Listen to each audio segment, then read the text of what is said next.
सबको जय मसीह की। Praise Lord. प्रभु का हम धन्यवाद करते हैं, प्रभु की हम महिमा करते हैं आज के दिन के लिए कि प्रभु ने मौका हमारे जीवन में दिया कि हम उसके भवन में आ सके। आइए हम परमेश्वर के वचन से हम निकालेंगे और जो हम बीते हफ्ते जो हमने आरंभ किया था उसमें हम आगे बढ़ेंगे। और जो हमने आरंभ किया था वो ये है कि हमारा अंगीकार हमारे लिए जो है जीवन में विजय को लेके आता है। और जो अंगीकार हम अपने जीवन में करते हैं, अपने मुंह से हम बोलते हैं, वो हमारे जीवन के अंदर जो है विजय को लेके आती है।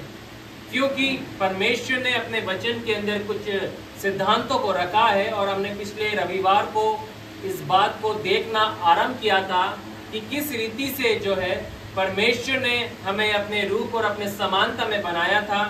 और जब हम उसकी समानता में बने हैं तो परमेश्वर की ओर से हमें ये अधिकार हमें मिला है, ये अथॉरिटी हमें मिली है कि हम जो अपने मुंह से हम बोलें उसके अंदर जो है सामर्थ्य है।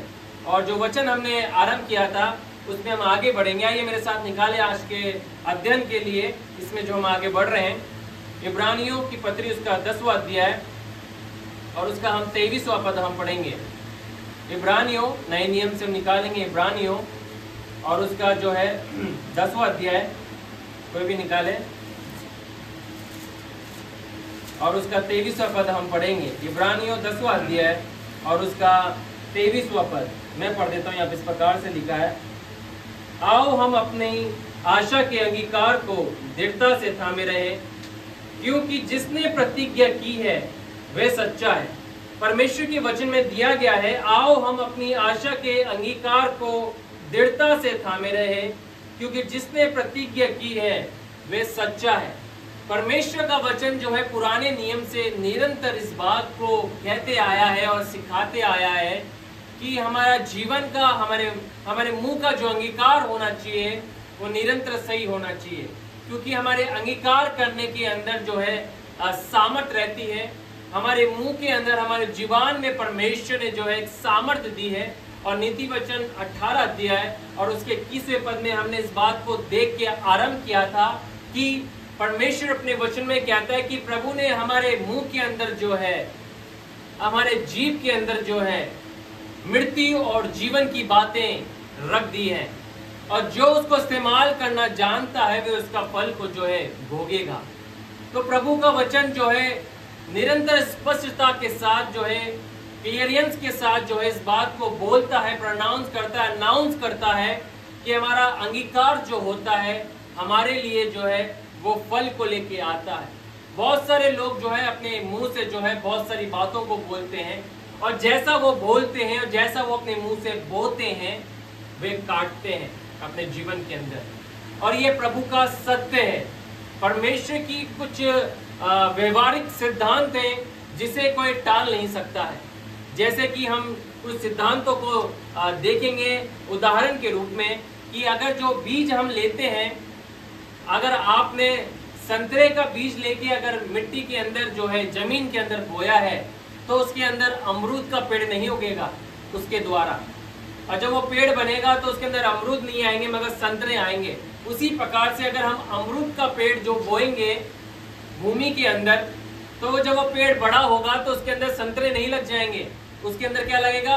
अमरूद लगेगा। ये एक सिद्धांत है, परमेश्वर ने कहा है। और ऐसे ही परमेश्वर के वचन के अंदर एक आत्मिक सिद्धांत ये भी है कि जो हम अपने मुंह से बोल रहे हैं उसका परिणाम जो है अपने जीवन के द्वारा पाएंगे, अपने जीवन में पाएंगे। तो आज इसी अध्ययन में हम आगे बढ़ेंगे, परमेश्वर के वचन से कुछ बातों को हम देखेंगे।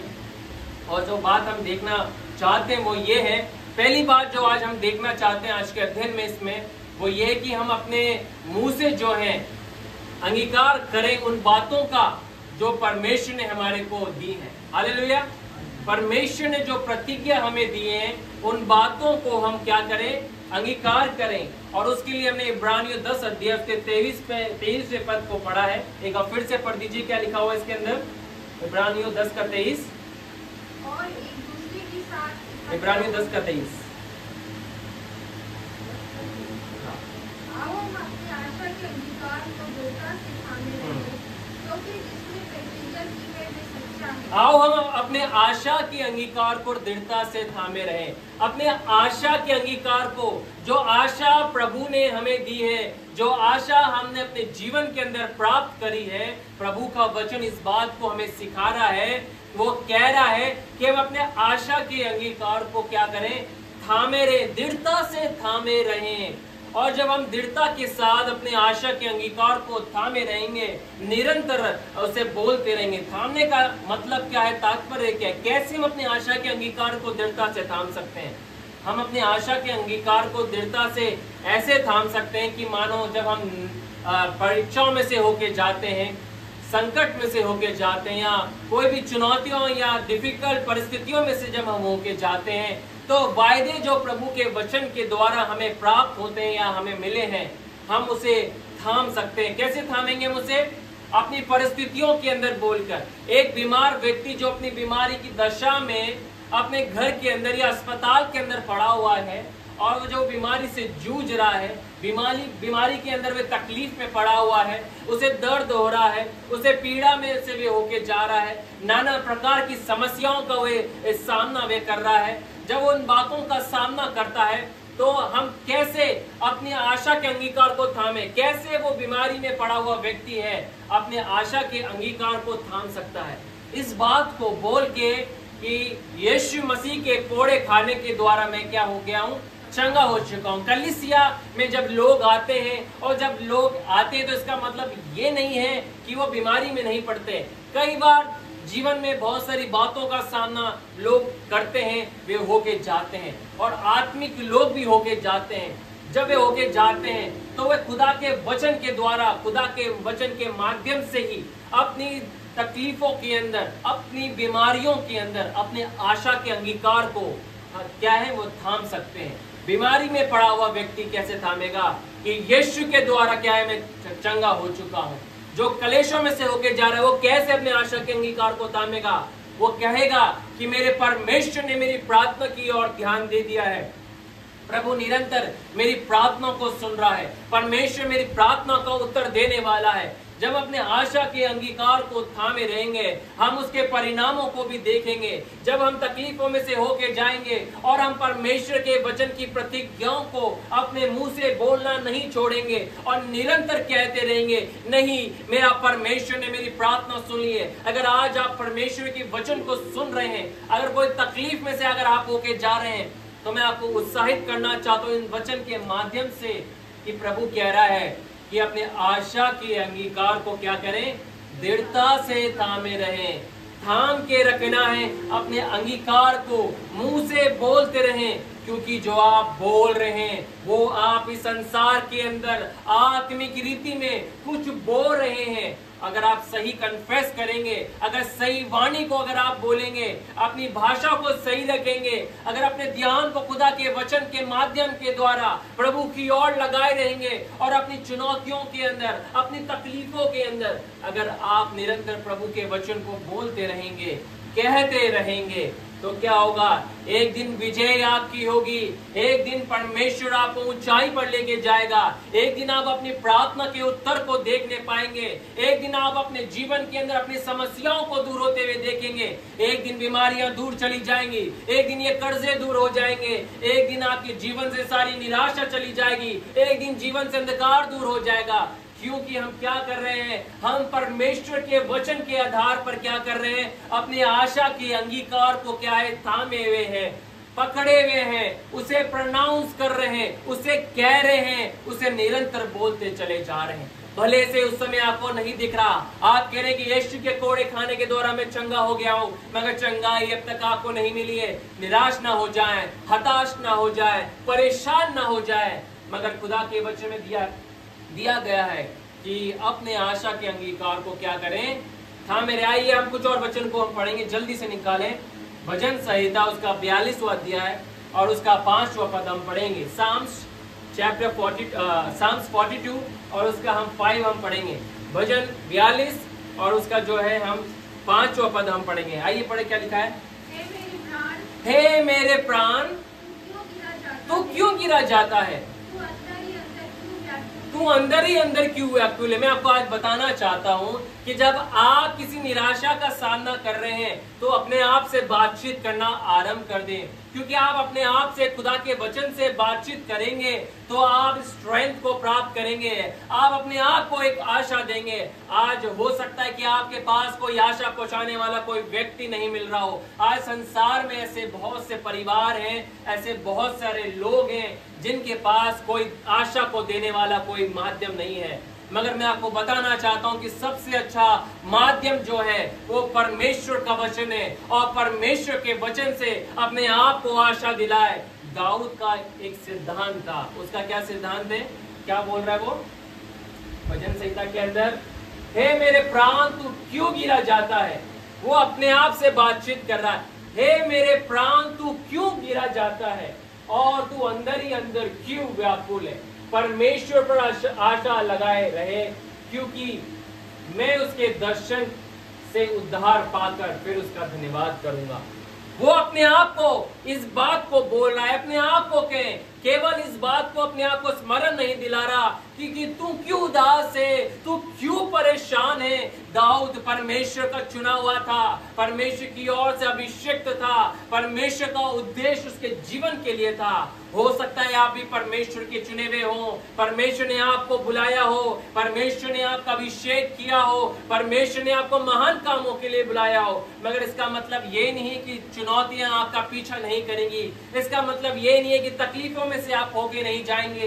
इसका मतलब ये नहीं है कि आप जो है आंधी और तूफानों का सामना नहीं करेंगे। दाऊद भी जो है इन बातों का अनुभव करता था। प्रभु ने उसे क्या कहा, मैं राजा होने के लिए मैंने तुझे क्या है चुना है। परमेश्वर ने उसे अभिषेक किया, और वो अपने आप से यहाँ पर क्या है बातें कर रहा है। वो जो परमेश्वर की बातों को सुनने वाला व्यक्ति था, प्रभु की प्रतिज्ञाओं के ऊपर जो है अपनी विश्वास को, अपने भरोसों को जताने वाला व्यक्ति था। जब वो समस्या से गिरा, उसने क्या किया, उसने अपने आप से बातचीत करी, खुदा के वचन के आधार पर बातचीत करी। हमें भी जरूरत है, आवश्यक है कि हम अपने आप से बातचीत करें। अब आप बोलेंगे कि यार ये क्या बात हुई कि हम अपने आप से बातचीत करें। अगर हम अपने आप से बातचीत करेंगे तो क्या होगा, कोई लोग हमें क्या कहेंगे, पागल कहेंगे। मगर हमें क्या करना है, अपने आप से बातचीत करना है, अपने आप को कहना है। मैं आज आपसे एक सवाल करना चाहता हूं, क्या आपने अपने आप से बातचीत करी है अब तक, हाँ या ना? करिए। अगर आप करते हैं तो प्रभु का धन्यवाद हो, क्योंकि ये वचन के आधार पर है कि हम अपने आप से बातचीत करें। और अपने आप से क्या बातचीत करें, प्रभु के वचन के माध्यम से बातचीत करें। प्रभु की प्रतिज्ञा को अपने आप को स्मरण दिलाए और कहे, हे मेरे मन तू क्यों उदास है, आज परीक्षा में से तू होके जा रहा है, तू डर मत। अगर तू बीमारी में पड़ा है तू घबरा मत, अगर तू संकट से गिर गया है तू डर मत, क्योंकि मैं तेरा छुड़ाने वाला परमेश्वर मैं तेरे साथ हूँ। दाऊद भी अनुभव कर रहा था, जंगलों में भाग रहा था, शाऊल से भाग रहा था, अपनों से भाग रहा था, अपने बच्चे से वे भाग रहा था। और जब जब वे भाग के जाता है, वो भजनों को उन आधार पर लिखता है। वे अपने आप से क्या करता है, सवाल करता है, और क्या कहता है, यहाँ पर क्या कह रहा है, परमेश्वर पर आशा लगाए रहे, क्योंकि मैं उसके दर्शन से उद्धार पाकर क्या है, धन्यवाद करूंगा। एक दिन मैं धन्यवाद करूंगा। एक दिन वो समय आएगा जब मैं आज में धन्यवाद क्या है, अपने आप को अपने अकेले में, अकेलेपन में या अकेले बंद कमरे में खुदा तुझे धन्यवाद कर रहा हूं। मगर एक दिन समय आएगा जब मैं सभाओं के सामने खड़े होकर क्या है, तेरा भजन को गाऊंगा, तेरा धन्यवाद करूंगा। ये हर एक परमेश्वर के दास का, परमेश्वर की दासी का जीवन का एक जीवन में एक ऐसा समय दौर आता है जहां वे परमेश्वर को इस रूप में धन्यवाद दे पाते हैं। एक समय आता है वो अकेले में देते हैं, मगर निरंतर जब वे अपने आप को उत्साहित करते रहते हैं प्रभु के वचन से, अपने आप को घेरे रखते हैं, अपने आप से बातचीत करते हैं, खुदा के वचनों का अंगीकार करते हैं, खुदा की प्रतिज्ञाओं का अंगीकार करते हैं, तो एक दिन समय आता है परमेश्वर को सभाओं के सामने लाके खड़ा करता है। और वो सभाओं के सामने क्या करते हैं, प्रभु का धन्यवाद करते हैं और कहते हैं कि हे मेरे मन, तू यहोवा को क्या कहे, धन्य कहे, धन्यवाद कहे, परमेश्वर की महिमा तू करने पाए। आइए हम प्रभु के वचन से एक और पद को हम पढ़ेंगे, नए नियम से हम पढ़ेंगे। लूका की इंजील 12 अध्याय और 18 पद को भी पढ़े। लूका की इंजील 12 अध्याय और 18वें पद को हम पढ़ेंगे। यहाँ पर भी बहुत ही सुंदर बात जो है लिखी गई है, और यहाँ पर जो है यीशु मसीह जो है एक दृष्टांत दे रहे हैं, और उस दृष्टांत के अंदर यीशु मसीह जो है उस व्यक्ति के विषय में बोल रहे हैं। और हम लूका की इंजील उसका 15वां अध्याय भी निकालेंगे, 17 और 18 पद भी हम पढ़ेंगे। आइए पढ़े क्या लिखा है लूका की इंजील 12 का 18। और उसने कहा मैं ये करूंगा, मैं अपनी बकरियां तोड़कर उनको बड़ी बनाऊंगा। हाँ, वो अपने आप से कह रहा है, क्या कर रहा है, मैं ये करूंगा, मैं अपनी बकरियां तोड़कर उनसे बड़ी बनाऊंगा। यहाँ पे यीशु मसीह दृष्टांत दे रहे, उस दृष्टांत की ओर मैं नहीं जाना चाहता हूँ, मगर मैं आपको बताना चाहता हूँ कि लोग कल्पनाएं करते हैं, विचार विमर्श करते हैं, बहुत सारी बातें कहते हैं। आइए देखें, उड़ाव पुत्र की जीवन में भी एक समय आता है जब वो इस दौर में से होके जाते हैं। उस समय उसके बाद बहुत पैसा होता है, बहुत शोहरत होती है, फेम होता है, और एक समय आता है वो सब कुछ उसके जीवन से चला जाता है। फिर वो एक काम करता है, निकाले 15 अध्याय लूका का, लूका की इंजील 15 अध्याय और उसका 17 और 18 पद हम पढ़ेंगे। जब वे अपने आपे में आया, हाँ, जब वे अपने आपे में आया तब कहने लगा मेरे पिता की कितने भी मजदूरों को भोजन से अधिक रोटी मिलती है, हाँ, और मैं यहाँ भूखा मर रहा हूँ। मैं यहाँ भूखा मर रहा हूँ। आपको पता है उड़ाव पुत्र अपने आपे में कैसे आए? कैसे कई बार हम अपने आपे में आए, जब हम निराशाओं से गिर जाते हैं, निराशा हमारी बुद्धि में, हमारे विचारों में समा जाती है, उसको तोड़ने का जो है एक साधन जो प्रभु ने दिया है, वो उसका वचन दिया है। और क्या उसको कैसे इस्तेमाल करना है, हमें कैसे अपने आपे में आना है, अपनी परिस्थितियों में अपने आप से बातचीत करें, अपने आप को कहें। क्या कहें? उड़ाव पुत्र भी कह रहा है कि मेरे पिता के घर में, तो मेरे पिता के घर में जो सेवक है उनको क्या है, बहुत सी भोजन वस्तुएं उन्हें मिल जाती है, और मैं यहाँ भूखा कैसे मर रहा हूँ। 18 पद पढ़े। मैं अब उठकर हाँ, अपने पिता के पास जाऊंगा, अपने पिता के पास जाऊंगा और उससे कहूंगा कि पिता, हाँ, मैंने स्वर्ग के विरोध में और तेरी दृष्टि में काम किया है। हाँ, वो अपने आपे में आया, उसने अपने आप से बातचीत करी, अपने आप से कहा मैं यहाँ भूखा मर रहा हूँ, मेरे पिता के घर में जो है उसके स्वामी जो है अच्छे से तृप्त हो रहे हैं, अच्छे से खा रहे हैं। अब मैं क्या होऊंगा, मैं उठूंगा, अपने पिता के पास जाऊंगा और कहूंगा पिता, मैंने स्वर्ग के विरोध में और तेरे विरोध में क्या है, पाप किया है। अपने आप से बातचीत करना आरंभ करें। अगर आप नहीं करते हैं तो आरंभ करें। और कैसे आरंभ करें? खुदा के वचन को बोलना आरंभ करें, खुदा की प्रतिज्ञाओं को बोलना आरंभ करें। अगर आप किसी चुनौतियों का सामना कर रहे हैं, अपने आप से कहें ये परिस्थिति जो है मेरा कुछ नहीं कर सकती, ये पहाड़ मुझे दबा नहीं सकते, ये समंदर, ये लहरें मुझे डुबा नहीं सकती है, क्योंकि खुदा के वचन में लिखा हुआ है चाहे तुम आंधियों में से होके जाओगे, चाहे तुम गहरे जल में से होके जाओगे, चाहे तुम आग में से होके जाओगे, ये तुम्हारे को कुछ नहीं कर पाएगी। ये इसलिए नहीं कर पाएगी कि मैं तुम्हारा परमेश्वर जो हूँ, जीवित हूँ, तुम्हारा छुड़ाने वाला परमेश्वर मैं ही हूँ। ये अपने आपे में आए, निराशाओं से दम न जाए, अरे क्या होगा मेरे जीवन का, है ना। मगर क्या करना है हमारे को? अपने आपे में आके खुदा के वचन को अपने आप से बोले, स्मरण दिलाए। मेरे को परमेश्वर ने जो प्रतिज्ञा कई साल पहले दी, आज भी कई बार मैं उस रीति से जब उसे पूरा होते हुए नहीं देखता हूँ, तो मेरे दिन भर में जब मैं प्रार्थना करता हूँ, कई बार मैं कन्फेस करता हूँ इस बात को, खुदा तूने जो दर्शन मुझे दिया है, जो बुलाहट तूने मुझे दी है, जो विजन तूने मुझे दिया है, तेरा एक समय आएगा खुदा, तू इन बातों को मेरे जीवन में प्रकट करेगा, इन बातों को तू मेरे जीवन में क्या करेगा, पूरा करके दिखाएगा। और मैं इन बातों को अपने जीवन में अनुभव करूंगा और कहूंगा कि खुदावन परमेश्वर, हाँ ये बातें तूने मेरे जीवन में कर दी है। और आज मैं इन बातों को यहाँ से इसलिए बोल रहा हूँ क्योंकि मैं जानता हूँ कि एक समय आएगा जब परमेश्वर जो उस रीति से जब हमें बढ़ाएगा, हम प्रभु के कामों को अनुभव करेंगे। भले से वो अभी नहीं हुए, मगर मैं अभी से उन बातों को डिक्लेयर करता हूँ। पर्सनली जब मैं प्रेयर करता हूँ, हर दिन मैं उसको बोलता हूँ, खुदा जो दर्शन तूने मुझे दिए हैं, तू उसे क्या करेगा, पूरा करके दिखाएगा। मैं अपने आप से बातचीत करता हूँ, प्रार्थना में अपने आप को स्मरण दिलाता हूँ। जब मैं निराशाओं से घिर जाता हूँ, खुदा के वचन से अपने आप को सहारा देता हूँ, कहता हूँ खुदा नहीं तो मुझे संभाले रहेगा। परमेश्वर भले से ये बातें अभी मुझे नहीं दिख रही हैं, मगर ये खुदा तू मेरे लिए करके दिखाएगा। परमेश्वर भले से आज मैं मेरा परिवार संघर्ष कर रहा हूँ प्रभु जी, मगर मैं जानता हूँ कि आने वाला समय जो है खुदा तूने अपने वचन के आधार पे जो प्रतिज्ञा दी है तू उन्हें मेरे लिए पूरा करके दिखाएगा। और यही बातें जो मुझे हियाव देती है, यही बातें जो मेरे परिवार को हियाव देती है और फिर से उन चुनौतियों के मध्य में खड़ा कर देती है।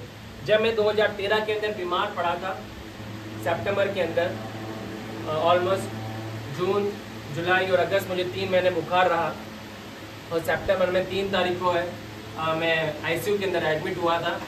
और जब मैं एडमिट हुआ तो मुझे लगा शायद जो है ये अंतिम समय है मेरा।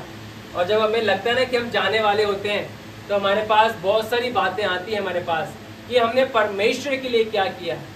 पता नहीं अगर आपने ये अनुभव किया है या नहीं किया, मगर जब हमें लगता है कि ये शायद मैं अब कूच करने वाला हूँ संसार से, मैं जाने वाला हूँ, तभी इंसान को उसके जीवन की वैल्यू पता लगती है कि उसने खुदा के लिए क्या किया।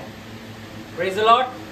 शायद अब तक इस रीति से कई लोगों को ना लगा हो, कई लोगों को फील नहीं हुआ हो, कई लोग जो है इस बात को जो है अपने जीवन में उन्होंने अनुभव नहीं किया हो कि हमारा जीवन का उद्देश्य क्या है। मगर जब क्षण आता है ना, ऐसा लगता है कि बस जीवन जाने वाला है, तब हमें बहुत सारी बातें स्मरण आती हैं कि खुदा हमने तेरे लिए क्या किया। अब तक तो हम अपने लिए, अपने परिवार के लिए जीते रहे, मगर खुदा अब क्या, अब तो हम तेरे पास आ रहे हैं। उस समय मुझे भी ये लग रहा था खुदा तूने जो बुलाहट दी मैंने उसे पूरा नहीं किया। खुदा जो बातें तूने मुझे दी मैंने उसे अनुभव नहीं करी प्रभु मेरे परमेश्वर। और मैं रो रहा था आंसू से। स्ट्रेचर पे मुझे आईसीयू की ओर लेके जा रहे थे और जब आईसीयू के अंदर स्ट्रेचर पे मुझे ले जा रहे थे, मैं इस बात को कह रहा था, इस बात को बोल रहा था और मैं रो रहा था, खुदा एक मौका मुझे मिले खुदा। मैं जानता हूँ खुदा मैं इस समस्या से संघर्ष कर रहा हूँ परमेश्वर। मैं जानता हूँ खुदा तेरा वचन मेरे पास है, प्रतिज्ञा मेरे पास है प्रभु जी। मुझे कुछ समझ नहीं आ रहा, मुझे कुछ दिख नहीं रहा परमेश्वर। और मेरे सामने जब मैं आईसीयू में था, मेरे सामने बिल्कुल घड़ी थी और उस घड़ी को मैं देख रहा था और रात के जो है 12 बजने वाले थे। अभी भी 12 बजने वाले, उस समय भी 12 बजने वाले थे। और जब 12 बज रहे थे तो मुझे लग रहा था शायद अगला दिन मैं नहीं देख पाऊंगा। और मैं कह रहा था खुदा, मैं मम्मी को बोला था मम्मी बहन को बेंगलोर से बुला लो, रिश्तेदारों को बुला लो। और मेरी मम्मी अब तक तो नहीं रोई थी, मगर ये बात सुन के बहुत ज़्यादा रोने लग गई। और मेरे मौसा मौसी मेरे पास बैठे हुए थे, वो भी आ गए थे और वो भी जो है कह रहे थे मेरे सर पे हाथ रख के कि बेटा चिंता मत कर। पता नहीं क्या हो गया था, वैसी बातें कहने लग गया था। तुरंत परमेश्वर का आवाज़ मेरे कानों में पड़ी, उसने मुझे एक बात कही, अपने दर्शन को स्मरण कर। और तुरंत मैंने अपनी आंखें बंद करी उसी क्षण और अपने दर्शन को स्मरण किया।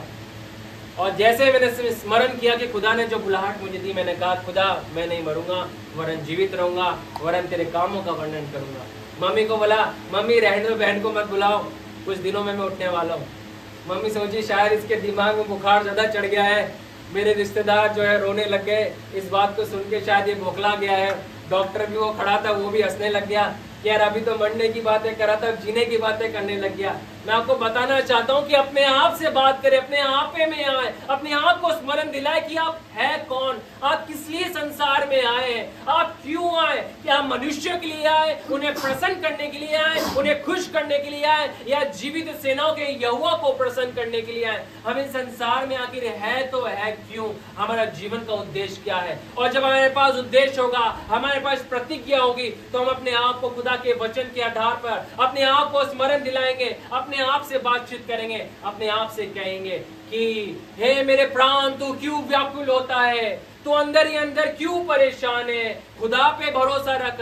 आज मैं आपसे कहना चाहता हूं अपने आप से बातचीत करे, अपने आप से अंगीकार कर, अपने मुंह से अंगीकार करे और कहे कि मैं चाहे कैसी चुनौतियों का सामना कर रहा हूं, संकट में से होके जा रहा हूं, कोई परिवार मेरे साथ खड़ा या ना खड़ा हो, मेरे अपने मेरे साथ खड़े ना हो, मगर मैं इस बात को जानता हूं कि मेरा परमेश्वर मेरे साथ खड़ा है, मेरा सेनाओं का यहोवा मेरे लिए खड़ा हुआ है। कोई मेरे लिए खड़ा हो इससे मुझे कोई फर्क नहीं पड़ता, मगर मुझे इस बात से फर्क पड़ता है कि मेरा परमेश्वर मेरे लिए खड़ा हुआ है। मैं आज आपको इनकरेज करना चाहता हूं खुदा के वचन से, खुदा के वचन के माध्यम से, कि परमेश्वर आपके लिए खड़ा हुआ है। मगर आज आप अपने आप से बातचीत करना आरंभ करें, प्रतिज्ञाओं को अपने आप को स्मरण दिलाना आरंभ करें, कहें। और खुदा ने उस समय भी मुझे कहा था कि अपने दर्शन को याद कर। और जब मैं घर पे आया और खुदा के वचन को पढ़ना आरंभ किया, प्रभु ने ये वचन मुझे दिया, भजन संहिता 118 का मुझे दिया, और वहां पर लिखा गया है कि मैं ना मरूंगा वरन जीवित रहूंगा, वरन उसके कामों का क्या है, वर्णन करूंगा, बखान में करूंगा। और ये वचन मेरी मेडिसिन बन गई थी, और मैं दिन रात इसको बोलता था। मुझे रात रात भर नींद नहीं आती थी, मेरे को सांस लेने में तकलीफ होती थी। मेरी मम्मी उठ के बैठ जाया करती थी, मैं मम्मी को बोलता था, मम्मी आपको ड्यूटी जाना है, आप दूसरे कमरे में जाके सो जाओ, क्योंकि मैं रोता था। मेरा दाऊद कितना मेरा बिछोना भीग जाता है। मैंने खुद ने उसके अनुभव किया है कि मैं अकेले जब कमरे में पड़ा रहता था अपने तकिए के ऊपर, मेरे आंसुओं से मेरा तकिया कहीं भीग जाता था, और मैं खुदा के वचन को, इस बात को बोला करता था, कहता था अपने आप को, मैं नहीं मरूंगा वरन जीवित रहूंगा, वरन परमेश्वर के कामों का क्या है, मैं वर्णन करूंगा। खुदा तूने मुझे अपने कार्य के लिए तूने मुझे चुना है। अपने आप को स्मरण दिलाए कि आप है कौन। चुनौतियों में अपने आप से बातचीत करें, बीमारी में अपने आप से बातचीत करें, तकलीफ में, निराशाओं से जब घिरे हुए हैं अपने आप से बातचीत करें और कहें, मैं परमेश्वर का बेटा हूं, मैं परमेश्वर की बेटी हूं। खुदा ने मुझे अपने राज्य के लिए चुना है, पृथ्वी पे प्रभु ने मुझे प्रभुता करने के लिए बुलाया है। भले से आज आप गरीबी में अपने जीवन को जी रहे हो, भले से आप तंगी में अपने जीवन को जी रहे हो, भले से आप कर्जों से आप दब गए हो, मगर आपके खुदा तूने पृथ्वी के ऊपर तूने मुझे जो है राज्य करने के लिए बुलाया है। आज भले से मैं स्वयं जो है कई आर्थिक रूप में संघर्ष कई बार मैं करता हूँ, मगर मैं इस वचन को क्लेम करता हूँ खुदा कि प्रभु तूने पृथ्वी के ऊपर मुझे राज्य करने के लिए बुलाया। राज्य करने का मतलब ये नहीं है, मैं ये नहीं कह रहा कि करोड़ों रुपए जो है आपके बैंक अकाउंट में आ जाएंगे। प्रभु चाहेगा तो वो भी आ सकता है, मगर हमारा लक्ष्य वो नहीं है। हमारा लक्ष्य जो है, हमारा जीवन का उद्देश्य जो है, प्रभु के वचन को अपने जीवन में अनुभव करते हुए यीशु के समान बनना। क्या यीशु मसीह ने इस पृथ्वी के ऊपर राज्य नहीं किया? उसने इस पृथ्वी के ऊपर राज्य किया। उसने बीमारी के ऊपर राज्य किया, बीमारी उसको छू नहीं पाई, तकलीफें उसको छू नहीं पाई, निराशा उसके पास आई मगर उसको हरा नहीं पाई। यीशु उसके ऊपर विजयी हो गया। डिप्रेशन की बातें उसके जीवन में भी आई, मगर यीशु उसके ऊपर भी विजयी हो गया। लोगों ने उसका साथ छोड़ दिया, उसके अपनों उसके छोड़ के चले गए, मगर यीशु जो है हारा नहीं, यीशु जो है निर्बल नहीं पड़ा, मगर यीशु जो है खड़ा हो गया। ऐसे ही हमें जीवन जीने के लिए परमेश्वर पिता ने मसीह यीशु में बुलाया है, कलीसिया को बुलाया है कि हम अपनी तकलीफों में जो है हारा हुआ जीवन अनुभव ना करें, मगर विजयी जीवन अनुभव करें। और ये विजयी जीवन कैसे अनुभव हम करेंगे? अपने आप से बातचीत करके, खुदा के वचन के आधार पे बातचीत करके, अपने आप से बातचीत करके। खुदा तूने मुझे इस रीति से जीवन जीने के लिए नहीं बुलाया। मैं नहीं जानता आप किन बातों का सामना कर रहे हैं, मगर मैं आपको बताना चाहता हूँ, खुदा से बोले, अपने आप से बोले। दाऊद भी इन बातों को अपने जीवन में अनुभव करता था।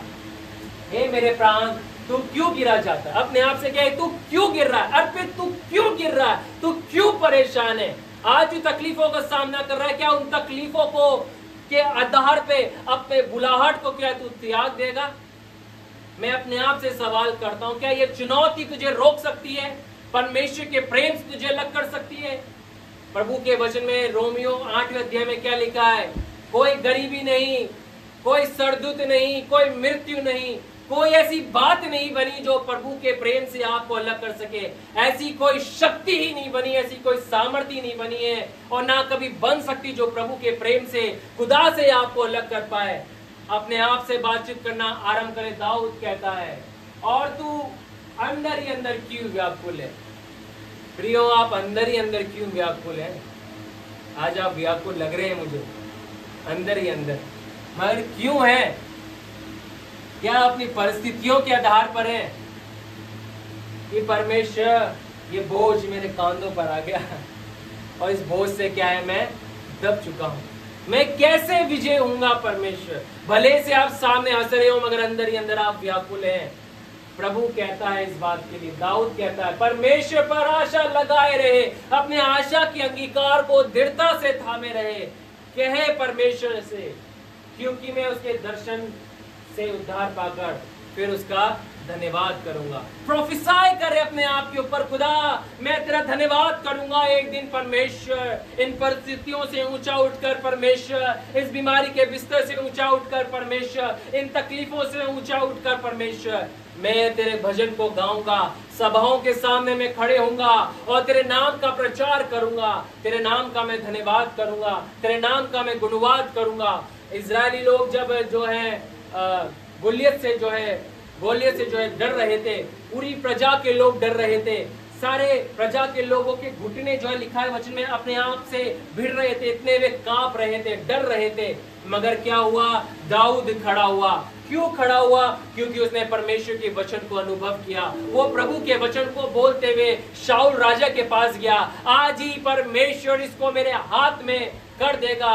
और जब शाऊल के से वो बोल के गोलियत से लड़ने के लिए युद्ध के मैदान में जाता है, आज ही मैं तुझे जो है तेरी तलवार से मैं मारूंगा, वे प्रोफेसाई करता है। आज आप भी मैं बताना चाहता हूँ कि युद्ध के मैदान में हैं, भले से आप फिजिकली नहीं लड़ रहे हैं, आत्मिक रीति से लड़ रहे हैं, अपने इमोशन से लड़ रहे हैं, अपनी परिस्थितियों से लड़ रहे हैं, उन बातों से लड़ रहे हैं जो आपके मसीह जीवन को बर्बाद करने के लिए आ रही है, आपको परमेश्वर के उद्देश्य, परमेश्वर के लक्ष्य से आपको हटाने के लिए आ रही है। उन बातों से आप निरंतर लड़ रहे हैं। प्रभु का वचन आप पढ़ते और कहते, प्रभु कहता है मैं तेरा साथ कभी नहीं छोड़ूंगा, मैं तुझे गिरने नहीं दूंगा।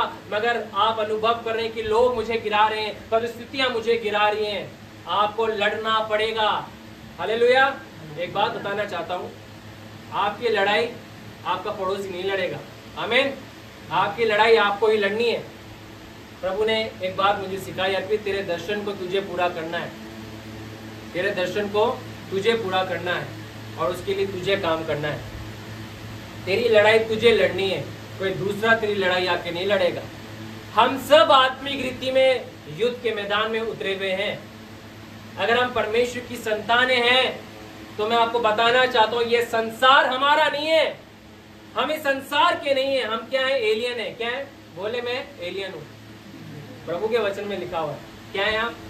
एलियन का मतलब नहीं है कि आप अजीब प्राणी बन गए जैसे कार्टून नेटवर्क पे दिखाया जाता है। एलियन खुदा के वचन के आधार पर है कि हमारा जो राज्य है, यीशु मसीह ने कहा कि अगर मेरा राज्य यहाँ का होता तो मेरे लोग मेरे लिए लड़ते, है ना। हमारा भी राज्य यहाँ का नहीं है। पृथ्वी पे हमें राज्य करने के लिए बुलाया है, एक ऐसी जगह जो हमारे को बिलोंग नहीं करती, मगर फिर भी परमेश्वर ने हमें यहाँ पर राज्य करने के लिए बुलाया है। हम एक एलियन है। अपने आप से बोले, अपने आप से बातचीत करें, स्मरण दिलाएं, कहें दाऊद भी अनुभव करता था। दूसरी बात मैं बताना चाहता हूँ इसी अध्ययन के अंदर आगे, अगर आप सही बातों को अपने जीवन में नहीं बोलेंगे तो शैतान गलत बातों को अवश्य बुलवाएगा। आमीन। अगर आप सही बातों का कन्फेशन अपने मुंह से जो है अंगीकार नहीं करेंगे, अपने आशा के अंगीकार को दृढ़ता से अगर आप थामे नहीं रहेंगे अपनी तकलीफों के अंदर, तो मैं आपको बताना चाहता हूं कि 101% शैतान आपके मुंह से, आपके अगेंस्ट में, आपके परिवार के अगेंस्ट में, उन बातों के अगेंस्ट में जो प्रभु ने आपको दी है, आपके मुंह से जरूर गलत बुलवाएगा। ये अनुभव किया क्या आपने? अगर आप नहीं करेंगे तो अवश्य है कि आप गलत बातों को निश्चय ही करेंगे ही करेंगे। क्यों करेंगे? आपको पता है, अगर एक बात आपने सबने अनुभव करी होगी, हमारे आसपास बहुत सारे ऐसे जगह होती है जो खाली होती नहीं होती। आज हमारा घर यहाँ पे बना हुआ है तो आसपास का इलाका कई जगह खाली है। आपको पता है खाली जगह में क्या होता है? लोग क्या करते, जाके कचरा फेंकने लग जाते हैं। क्या करते हैं? कचरा फेंकने लग जाएंगे। ये हम सब भी करते हैं हम इससे अनजान नहीं है। आप प्रभु का धन्यवाद हो, सरकार का धन्यवाद हो, अब कचरे वाली गाड़ी आती है, मगर एक समय था नहीं आती थी तो हम क्या करते थे? खाली जगह फेंक दिया करते थे। अभी बहुत से लोग की आदतें फेंक देते हैं। तो क्या है जो बताना चाहता हूँ वो ये कि खाली जगह को लोग क्या है नाश करने के लिए, रौंदने के लिए इस्तेमाल करते हैं। क्या करते हैं? अपनी गंदगी वहां पे पटक देते हैं। अगर आप खुदा के वचन से नहीं भर रहे, खुदा की बातों का अंगीकार नहीं कर रहे, सही बातों को अपने जीवन से नहीं बोल रहे हैं, तो क्या होगा? शैतान आपके मुंह से बुलवाएगा उन बातों को जो आपके हारने के लिए होगा। ध्यान से सुनिए, बहुत इंपॉर्टेंट बात बता रहा हूं। अगर आप सही बातों को नहीं बोलने पाएंगे, अगर आप अपने आशा के अंगीकार को चलते फिरते नहीं थामने पाएंगे, अपनी चुनौतियों के अंदर, अपने स्ट्रगल्स के अंदर, अपनी परेशानियों के अंदर, तो मैं आपको बताना चाहता हूं कि शैतान आपके अगेंस्ट में जरूर आपके विरुद्ध बातें बुलवाएगा। लोग क्या बोलते हैं बीमारी के अंदर? हाय मैं मर गया। अरे भाई आप खुद ही अपने मुंह से कन्फेस कर रहे हैं, आप क्यों बोल रहे हैं? है ना? क्यों हम अपने ऊपर जो है प्रोफेसाई कर रहे हैं? सही बातों को बोले। दाऊद क्या बोल रहा था अभी भजन संहिता 42 के 5 में क्या बोल रहा था कि मैं क्या करूंगा? तेरा परमेश्वर पर आशा लगे रहे, क्योंकि मैं उसके दर्शन से उद्धार पाकर उसका धन्यवाद करूंगा। भले से अभी उसने उस बात को अनुभव नहीं किया, मगर वो प्रोफेसाई कर रहा है। प्रोफेसाई सही बात के लिए करे। अगर आप सही बात के लिए नहीं करेंगे, शैतान गलत बात आपके द्वारा प्रोफेसाई कराएगा। मैं आपको सही बताना चाहता हूँ, सही बोले अपने जीवन के द्वारा, सही बात का जो है अनाउंसमेंट अपने लाइफ में अपने लिए करें, अपने परिवार के लिए करें, अपने वर्तमान के लिए करें, अपने भविष्य के लिए करें, अपने अपनों के लिए करें, अपने बच्चों के लिए करें, अपने रिश्तेदारों के लिए करें। निरंतर बोलते रहे, प्रतिज्ञाओं को स्मरण दिलाएं अपने आप को, और परमेश्वर की उपस्थिति में हुजूरी के अंदर क्या है? सही बातों को बोले। निकाले इफिसियों 5 अध्याय और उसका जो है 19वां पद पढ़े। इफिशियंस चैप्टर 5 वर्सेस 19 हम पढ़ेंगे। ओल्ड किंग जेम्स वर्जन में थोड़ा अलग लिखा हुआ है, किंग जेम्स वर्जन में, हिंदी में थोड़ा अलग अनुवाद है। क्या लिखा है? और आपस में भजन और स्तुति गान और आत्मिक गीत गाया करो, और अपने अपने मन में प्रभु के सामने गाते और कीर्तन करते रहो। क्या है? अपने अपने मन के अंदर क्या करें? अपने अपने मन के अंदर क्या करें? अपने अपने मन के अंदर प्रभु के सामने गाते और कीर्तन करते रहे, और आपस में भजन। यहाँ पे आपस में लिखा हुआ है, मगर ओल्ड किंग जेम्स वर्जन के अंदर, किंग जेम्स वर्जन के अंदर लिखा है टू योरसेल्फ। अपने आप से क्या करें? अपने आप से बातचीत करें, लोगों के से संग जाएं, अब उनसे बातचीत करें, और सब मिलके प्रभु के भजन को गाएं। अगर आप अकेले में हैं तो खुदा के भजन को गाएं, और क्या करें? अपने अपने मन के अंदर अपने आप से। एक वचन का एक आज इंपॉर्टेंट सिद्धांत हम आज सीख रहे हैं कि हमारा अंगीकार हमारे लिए विजय को जब लाएगा, जब हम खुदा के वचन के आधार पर या सिद्धांतों के आधार पर उसे अपनाएंगे। कैसे? अपने आप से बातचीत करना आरंभ करें, सही अंगीकार करना आरंभ करें। अगर आप नहीं करेंगे तो गलत बातों का तो आप अवश्य ही क्या है? करने लग जाएंगे। सही बातों को अपने जीवन में बोलें। अगर हम सही बातों को बोलेंगे, सही बातों का अनुभव हम करेंगे, अपने जीवन में जो है महान कामों को अपने जीवन में पूरा होते हुए देख नहीं पाएंगे। तो आज हम परमेश्वर के वचन से जो है, खुदा के वचन से इस बात को सीख रहे हैं कि परमेश्वर की हुजूरी में, परमेश्वर की प्रेजेंस के अंदर जो है, जब हम चलते हैं, प्रभु की संतान होने का प्रभु ने हमें अधिकार जब परमेश्वर ने हमें दिया है। कई बार ये होता है, एक और बात मैं बताना चाहता हूँ, कई बार जो होता है लोग इस बात को इसलिए अनुभव नहीं कर पाते क्योंकि वे अपने जीवन के अंदर जो है या तो गलत बातों को बोलते हैं, और अगर वे बोलते तो इसलिए बोलते क्योंकि वे अनजान है खुदा के सिद्धांतों से। प्रभु के वचन में होशे के अंदर भी लिखा है, पुराने नियम में दिया गया है कि मेरी प्रजा के लोग जो हैं क्या है?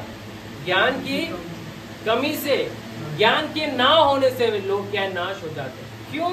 उन्हें पता नहीं है पहली बात खुदा के वचन के सिद्धांत क्या है, प्रभु के वचन में क्या दे रखा है, सही बातों को कैसे हमें अपने मुंह से बोलना।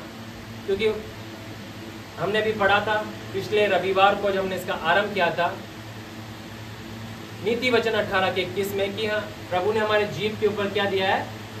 मृत्यु और जीवन का अधिकार दिया। यानी कि प्रभु ने दे रखा है वो अधिकार हमारे को, मगर ज्ञान की कमी के आधार पर क्या है? लोग इस अधिकार को सही से इस्तेमाल नहीं कर पा रहे। दूसरी बात क्या है? बिलीव नहीं कर पाते जो सिखाया जा रहा है। आमीन। आमीन। कई बार यकीन नहीं कर पा रहे, यार खड़ा हो गया पता नहीं क्या बातें बोल रहा है, मगर मैं आपको बताना चाहता हूँ ये बातें प्रभाव डालती है जीवन के अंदर। आप यकीन करें या ना करें, मगर खुदा का सिद्धांत जो है वो खुदा का सिद्धांत है। परमेश्वर अपने सिद्धांतों से बंधा हुआ है, अपने वचनों से भी बंधा हुआ है। अगर वो किसी एक बात से बंधा हुआ है, एक बात जो है परमेश्वर जो नहीं कर सकता, आपको पता है वचन में परमेश्वर के लिए लिखा है सब कुछ कर सकता है, मगर मैं आपको बताना चाहता हूँ वचन में एक बात दे रखी है, एक बात है जो प्रभु नहीं कर सकता, वो क्या है? वो झूठ नहीं बोल सकता। आमीन। एक बात है जो वचन में दिया गया है, जो वो नहीं कर सकता, वो झूठ नहीं बोल सकता। उसके वचन में जो बातें उसके लिए दी गई है वे झूठी नहीं है। आकाश और पृथ्वी टल जाएंगे मगर उसके वायदे, उसके वचन नहीं टलेंगे, है ना? ये वो बातें हैं, ये वो वायदे हैं जो प्रभु ने हमें दे दिए। तो आज हम इस उद्देश्य के साथ यहाँ पर आए हैं, संगति कर रहे हैं खुदा के भवन में, कलीसिया के अंदर, कि परमेश्वर एक सिद्धांत हमारे को सिखा रहा है कि हम अपने अंगीकार के द्वारा जीवन की बातों को बोले, अपने अंगीकार के द्वारा प्रतिज्ञाओं की बातों को बोले, अपने अंगीकार के द्वारा अपनी परिस्थितियों के अंदर जो है अपने आप से बातचीत करना आरंभ करें। क्योंकि अगर हम अपने आप से बातचीत करेंगे तो क्या हम अपने आप को ही स्ट्रेंथ पहुंचाएंगे, अपने आप को ही हियाव पहुंचाएंगे और कहेंगे इस बात के लिए कि तू अंदर ही अंदर क्यों व्याकुल है, हे मेरे मन तू अंदर ही अंदर क्यों व्याकुल। आज हो सकता है वचन आने वाले समय में जो है नहीं सुन पाए, मगर आने वाले समय में जरूर जो है इस वचन को ऑनलाइन सुनेंगे। तो मैं बताना चाहता हूँ कि हम अंदर ही अंदर अगर व्याकुल है तो अपने आप से खुदा के वचन से बातचीत करना आरंभ कर दें, क्योंकि वही आपको हियाव देगा। हर कोई आपके पास नहीं आएगा, जरूरी नहीं है कि कोई पादरी आपके पास आए, खुदा का सेवक या सेविका आपके पास आए।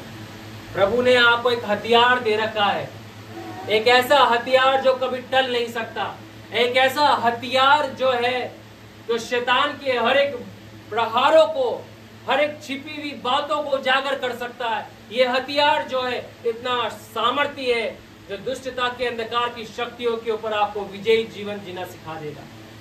और वो सिद्धांत ये है कि अपने आप से बातचीत करना आरंभ करें, अपनी परिस्थितियों के अंदर आशा के अंगीकार को दृढ़ता से थामे और अपने आप से कहे कि परमेश्वर तुझे छुड़ाएगा, परमेश्वर आपको बचाएगा, परमेश्वर आपकी प्रार्थना का उत्तर देगा, प्रभु आपको ऊंचाइयों पे लेके जाएगा, परमेश्वर आपके परिवार में उद्धार को लेके आएगा। कहें अपने आप से, कहें अपने आप से और बोलें, खुदा मैं अपने परिवार में तेरे उद्धार को देखने पाऊंगा, मैं अपने जीवन के अंदर तेरे महान कामों का अनुभव करूंगा। और जब हम अपने आप से कहेंगे, हम उसके अंगीकार को अपने अंगीकार के द्वारा उसकी आशा को जो उसने अपने वचन के द्वारा हमें दी, अगर हम थामे रहेंगे, एक दिन विजय हमारी होगी, एक दिन परमेश्वर हमारे को उस पार लेके जाएगा, एक दिन परमेश्वर उस लक्ष्य को हमारे जीवन में पूरा करके दिखाएगा, एक दिन परमेश्वर आपके परिश्रम का प्रतिफल आपको देगा, आपके पसीने की कमाई का आनंद आप भोगने पाएंगे, काटने पाएंगे। हो सकता है आज तक आपने अपने पसीने की कमाई का आनंद और लुत्फ नहीं उठाया हो, शैतान ने उठा लिया हो, मगर आज मैं आपको वचन से इस बात के लिए उत्साहित करना चाहता हूँ, कहना चाहता हूँ कि परमेश्वर जो है आपको आनंद देने को देने वाला है, विजय देने वाला है। परमेश्वर जो है आपको जो है सुख चैन देने को जाने वाला है अपने वचन के द्वारा।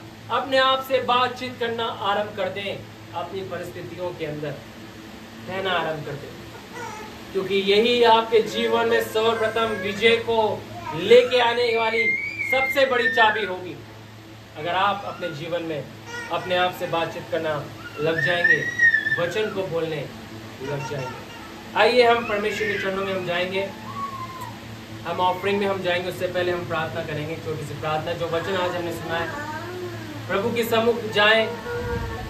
खुदा आज मैं कैसी बातों का सामना कर रहा हूँ या कर रही हूँ प्रभु, मगर तेरे वचन के द्वारा आज मैंने इस बात को सुना और सीखा प्रभु कि खुदावन मैं अपने आशा के अंगीकार को थामना चाहता हूँ, चाहती हूँ प्रभु, दृढ़ता के साथ थामना और चाहती हूँ प्रभु, चाहता हूँ तो मेरी सहायता कर परमेश्वर।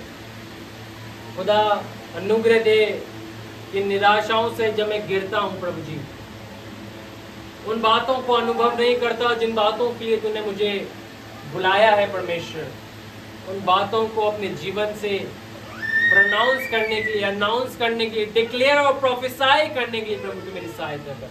प्रभु जी हम तेरा धन्यवाद करते जो वचन यहाँ से बोला गया, खुदा जिन्होंने सुना या सुनते पिता, उनके जीवनों में 30, 60, 100 गुना फल लाए और तेरे वचन के सिद्धांत हमारे जीवन में कार्यशील हो जाएं और उसे हम अपने जीवन में अनुभव करने पाए। प्रभु जी आगे भी जब इन बातों को हम सुनते हैं पिता, तो हमारी सहायता करना, धैर्य देना, ताकि इन बातों की गंभीरता के साथ तेरे वचन को सीखने वाले हम बन जाएं और उस पर चलने वाले बन जाएं प्रभु, क्योंकि विजय हमारी है। हमारा अंगीकार हमारे लिए विजय को लेके आएगा प्रभु जी। हाँ खुदा तेरी चंगाई को लेके आएगा प्रभु जी, तेरे उद्धार के कामों को लेके आएगा, तेरे चमत्कार को, तेरी ओर से उन प्रार्थना के उत्तर को लेके आएगा प्रभु। हम धन्यवाद करते हैं। यीशु तूने कहा लाजर की कब्र के सामने खड़े होके, पिता मैं तेरा धन्यवाद करता हूँ कि तू सदैव मेरी सुनता है। हम भी तेरा धन्यवाद करते हैं आज तेरे भवन में उपस्थित होके। खुदा तूने हमारी सुनी है और तू हमारी हमेशा सुनता रहेगा और तूने हमारी सुन ली है। तेरा धन्यवाद करो यीशु के नाम से मांगते हैं, आमीन।